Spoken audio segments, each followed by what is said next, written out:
আসসালামু আলাইকুম ওরহমতুল্লাহি ওবরাকাতুহু। আজকের ভিডিওতে আমরা আলোচনা করব একটি অত্যন্ত গুরুত্বপূর্ণ বিষয় নিয়ে। কুরআনের সর্বশেষ কোন আয়াতটি নাজিল হয়েছিল? ২৩ বছর ধরে পবিত্র কুরআন নাজিল হয়েছে আমাদের প্রিয় নবী মুহাম্মদ সাল্লাল্লাহু আলাইহি ওয়াসাল্লামের উপর। কিন্তু এই দীর্ঘ সময়ের মধ্যে একেবারে শেষে কোন আয়াতটি নাজিল হয়েছিল? এই প্রশ্নের উত্তর জানা আমাদের ঈমান ও ইসলামী জ্ঞান বৃদ্ধির জন্য অত্যন্ত জরুরি।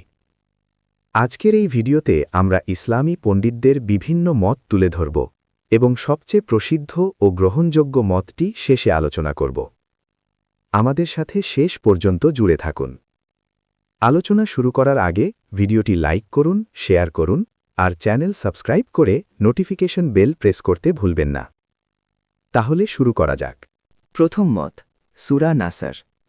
অনেক সাহাবী ও তাবেঈদের মতে সূরা নাসার হল সর্বশেষ নাজিলকৃত পূর্ণ সূরা।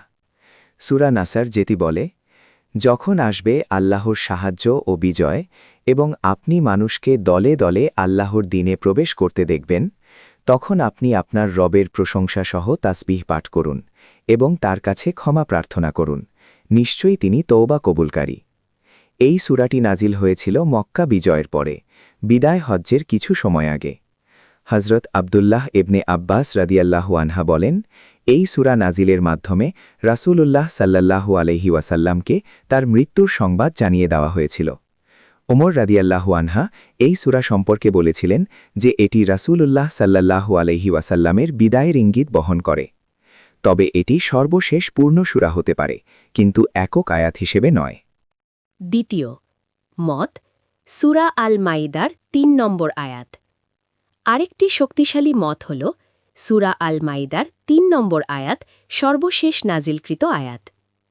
এই আয়াতটি বিদায় হজ্জের দিন আরাফাতের ময়দানে নাজিল হয়েছিল। আয়াতের একটি অংশে আল্লাহ তাআলা বলেন, আজ আমি তোমাদের জন্য তোমাদের দিনকে পূর্ণ করে দিলাম, তোমাদের প্রতি আমার নিয়ামত সম্পূর্ণ করে দিলাম এবং ইসলামকে তোমাদের দিন হিসেবে মনোনীত করলাম। এই আয়াত নাজিলের সময় উপস্থিত ইহুদিরা বলেছিল, যদি এই আয়াত আমাদের ওপর নাজিল হতো তাহলে আমরা সেই দিনকে ঈদের দিন হিসেবে পালন করতাম। হজরত উমর রাদিয়াল্লাহু আনহা বললেন, আমরা জানি কোন দিন, কোন স্থানে এবং কখন এই আয়াত নাজিল হয়েছিল। আরাফাতের দিন শুক্রবার। অনেক আলেম এটিকে সর্বশেষ আয়াত মনে করেন, কারণ এটি দিনের পূর্ণতার ঘোষণা দেয়। তবে কালক্রম অনুযায়ী এটি সর্বশেষ নাজিলকৃত আয়াত নয়। তৃতীয় মত, সূরা নিসার রিবা সংক্রান্ত আয়াত। কিছু বর্ণনা মতে সূরা নিসার সুদ ব্যবসা সংক্রান্ত আয়াত সর্বশেষ নাজিল হয়েছিল। হজরত আবু সালামা ইবনে আব্দুর রহমান বলেন, সূরা নিসার শেষ আয়াতটি সর্বশেষ নাজিল হয়েছিল। তবে এই মতটি অন্যান্য মতের তুলনায় কম প্রসিদ্ধ এবং কম হাদিস দ্বারা সমর্থিত। চতুর্থ মত, সূরা তাওবার শেষ ২ আয়াত। আরেকটি মত অনুযায়ী সূরা তাওবার ১২৮-১২৯ নম্বর আয়াত সর্বশেষ নাজিল হয়েছিল। আল্লাহ তাআলা বলেন, অবশ্যই তোমাদের কাছে এসেছেন তোমাদের মধ্য থেকে একজন রাসূল। তোমাদের দুঃখ কষ্ট তার জন্য কষ্টদায়ক। তিনি তোমাদের কল্যাণকামী, মুমিনদের প্রতি স্নেহশীল, দয়াবান। এই মতটিও কিছু সাহাবী থেকে বর্ণিত আছে, তবে সবচেয়ে শক্তিশালী মত নয়। পঞ্চম ও সর্বাধিক প্রসিদ্ধ মত, সূরা বাকারার ২৮১ নম্বর আয়াত। এখন আসি সবচেয়ে প্রসিদ্ধ এবং সর্বাধিক গ্রহণযোগ্য মতে। অধিকাংশ মুহাদ্দিস, মুফাসসির এবং ইসলামী পণ্ডিতদের মতে সূরা বাকারার ২৮১ নম্বর আয়াতটি কোরআনের সর্বশেষ নাজিলকৃত আয়াত।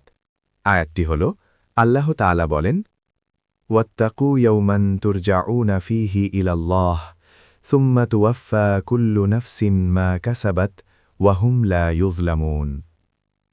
অর্থ, আর তোমরা ভয় করো সেই দিনকে যেদিন তোমরা আল্লাহর কাছে প্রত্যাবর্তিত হবে, অতঃপর প্রত্যেক ব্যক্তিকে তার কৃতকর্মের পূর্ণ ফল প্রদান করা হবে এবং তাদের প্রতি জুলুম করা হবে না। এই মতের পক্ষে শক্তিশালী প্রমাণ। ১. ইমাম বুখারী রহিমাহুল্লার বর্ণনা। হজরত ইবনে আব্বাস রাদিয়াল্লাহু আনহা থেকে বর্ণিত, এই আয়াতটি নাজিলের মাত্র ৯ দিন পর রাসূলুল্লাহ সাল্লাল্লাহু আলাইহি ওয়াসাল্লাম ইন্তেকাল করেন। ২. সাঈদ ইবনে জুবাইরের বর্ণনা। তিনি ইবনে আব্বাস রাদিয়াল্লাহু আনহা থেকে বর্ণনা করেন যে এটিই কোরআনের সর্বশেষ আয়াত। ৩ হাকিমের মুস্তাদরাক, একাঠে সহি সনদে এই বর্ণনা এসেছে। ৪ ইমাম সুয়ুতি রহিমাহুল্লাহ, তিনি তার আল ইতকান ফি উলুমিল কুরআন গ্রন্থে এই মতকে সবচেয়ে শক্তিশালী বলে উল্লেখ করেছেন। এই আয়াতের তাৎপর্য: ১ আখিরাতের স্মরণ। এই আয়াতে কিয়ামতের দিনের কথা স্মরণ করিয়ে দেওয়া হয়েছে। ২ পরিপূর্ণ হিসাব। প্রত্যেক ব্যক্তি তার কর্মের পূর্ণ প্রতিদান পাবে। ৩ আল্লাহর ন্যায় বিচার, কারো প্রতি জুলুম করা হবে না। ৪ চূড়ান্ত সতর্কবাণী। কোরআন নাজিলের সমাপ্তি হচ্ছে আখিরাতের সতর্কবাণী দিয়ে। এই আয়াতটি মিনায় নাজিল হয়েছিল বিদাহাজ্জের পর, এবং এরপর রাসূলুল্লাহ সাল্লাল্লাহু আলাইহি ওয়াসাল্লাম মদিনায় ফিরে যান। মাত্র ৯ দিন পর তিনি অসুস্থ হয়ে পড়েন এবং ইন্তেকাল করেন। কতই না অর্থবহ যে কুরআনের সর্বশেষ বাণী হল আল্লাহর কাছে ফিরে যাওয়া এবং হিসাব নিকাশের দিনের কথা। সুবহানাল্লাহ। তো বন্ধুরা, আমরা দেখলাম বিভিন্ন মত রয়েছে কোরআনের সর্বশেষ আয়াত নিয়ে। তবে সবচেয়ে শক্তিশালী এবং গ্রহণযোগ্য মত হল সূরা বাকারার ২৮১ নম্বর আয়াত, যা আমাদের আখিরাতের জন্য প্রস্তুতি নিতে সতর্ক করে। এই জ্ঞান আমাদের কোরআন সম্পর্কে আরও গভীর বোঝাপড়া দেয় এবং আল্লাহর প্রতি আমাদের দায়িত্ব স্মরণ করিয়ে দেয়। ভিডিওটি ভালো লাগলে অবশ্যই লাইক করবেন, শেয়ার করবেন এবং চ্যানেল সাবস্ক্রাইব করতে ভুলবেন না। আল্লাহ হাফেজ। আসসালামু আলাইকুম ওয়া রাহমাতুল্লাহি ওয়া বারাকাতুহু।